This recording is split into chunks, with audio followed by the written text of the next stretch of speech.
Greetings.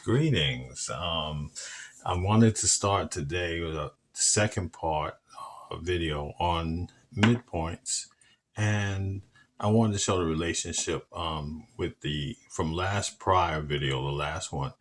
We engaged into the axis of the midpoints here, and again, if you like the series, please comment and like and subscribe if you haven't. Thanks again. And I want to, going back into the axis here, this is actually just a imaginary line, just for illustration purposes, but it's a direct opposite from the position or the reflex. I wouldn't say totally reflex, but the opposite or the mirroring degree or the opposition degree of any point. It has an opposition point directly opposite 180 degrees. Any point, just like for this, it would be the ascendant, and the opposite would be the descendant. And what I want to introduce about this axis is this for a reference point, but you can imagine and utilize it too if that works as a good visual. So that's good. Now we're going into this. Now we know that A and B from the prior video is planet or point with between two planets, and we're gonna stay with planets right now. And the midpoint, the distance between this point to this point and the halfway mark is the midpoint. Okay, makes sense. And not only that, here's an interesting thing. Now it's a point. Now what happens? Say, for example, that it's not an empty space. Say it could be another planet. So this can be A planet, B planet, C planet. And the C planet is right on the midpoint between A and B. So now what this does is in a stellar way, so to speak, but it is a mathematical point. It is not a body, so forth, but it is a point. It's like the nodes are, and the lot of fortune, or the part of fortune. And those are just points that's calculated along this circle, the 360 degree circle, let's say it that way. And remember this here. Now we got those in coordinates. So it can have that. So if that planet now, even though it's not even probably from aspecting, but not necessarily, it can be not aspecting by the Ptolemaic degrees, and those are the conjunction, the sextile, the trine, the inconjunct as well, and or the quincux, and the opposition. So you have the, again, let me see if I did that correctly, the conjunction, which is 1. 2 would be the sextile, is 3. The third one would be 4th, the square. Then the next one would be 120 degrees, the trine. And then the last is opposition. Yeah, now it's correct. The 80 is the opposition, the 180.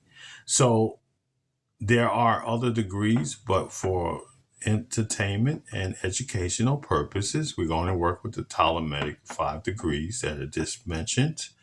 And this can be another planet, transiting planet.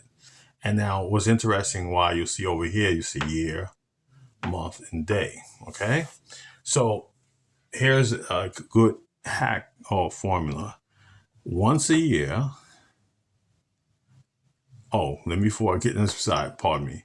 So once you have a transiting body, right? It moves at a certain degree, rate. But we'll say, for example, the moon.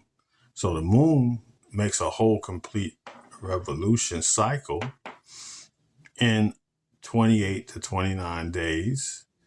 You can get that, and it's done that way, right? So once a month, the moon will make a complete orbit. Now, how is this useful?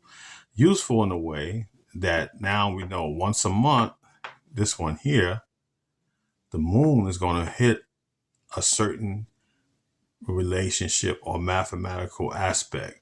And those are the 5 aspects that we mentioned. So it can be on once a month, conjunct that, then it can sextile that, and then it can square that, which you see the 90 degree there, and then the 120. But we're more interested right now in the 90 degrees. So at least the 90 degree, and then later we'll go into another formula too, or degrees, the 45, which is half of this here. And I'll explain that again. So once a month, the moon will be squaring it. Now it's twice. It's not just only one side. It's going to square it this time, and then it's going to square again coming back to completion here. So imagine this here is like a cross here, like this here, in quarters. So, and once a month, the moon's going to it's going to conjunct it, and it's going to square it, and it's going to opposition it, and then it's going to square it again, and then a conjunction. So conjunction, square, opposition, square, 90 degrees, conjunction. So we're going to do that also with the daily. The daily, the ascendant or the diurnal, you can see the movement of it.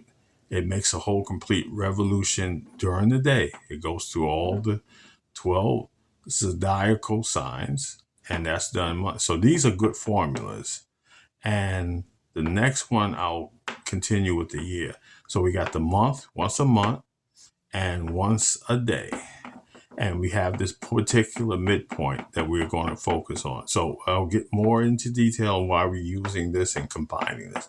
So until next time, please like.